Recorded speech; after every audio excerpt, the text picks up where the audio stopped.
सूरज को पलटाने का इशारा किया, पलट आया। अगर वहाँ भी होता, बदअकीदा होता मोहम्मद मैं तुम्हारे इशारे पे पलटूंगा नहीं, मैं तो अल्लाह के हुक्म से निकलता हूँ, अल्लाह के हुक्म से डूबता हूँ। वो सुन्नी थे तो इशारा हुआ तो ये निकल आया, इसे इशारा हुआ तो ये दो टुकड़ों में तब्दील हो गया। क्यों? क्योंकि सुन्नी थे, आला हजरत वाला अकीदा था। उन्होंने कहा या रसूलल्लाह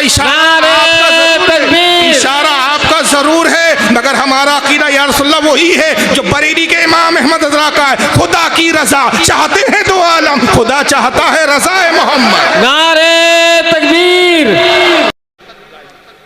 आपके पास कोई काफिर आता है और कहता है मैं मुसलमान होना चाहता हूँ, सबसे पहला काम क्या करते हैं आप? बोलिए। कलमा पढ़ाते। क्या पढ़ाते कलमा? बस यही है ना? आइए इनके पास जब कोई काफिर आता है कलमा ये कैसे पढ़ाते? ये ईरान का एक मुज्तहिद है, इनका आयतुल्लाह बोलते हैं ये अपने मुज्तहिदीन को। ये कलमा पढ़ा रहा है एक गैर मुस्लिम को। क्या कलमा है राफदी शियाओं का? जरा सुन लीजिए। जिनके कलमे में गाली गलोज हो वो फिरका और वो जमात कैसे हक पर हो सकता?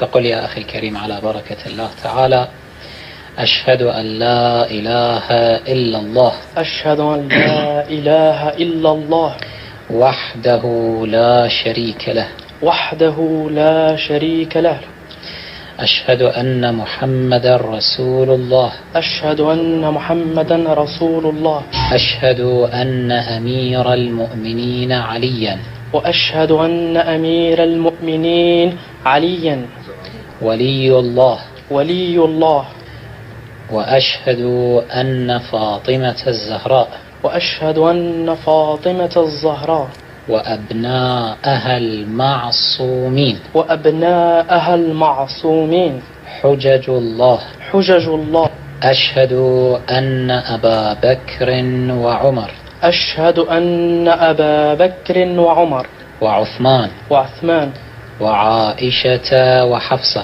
व हफ्सा फिन्नार फिन्नार फिन्नार फिन्नार। क्या सुन लिया? समझ में आई कुछ अरबी?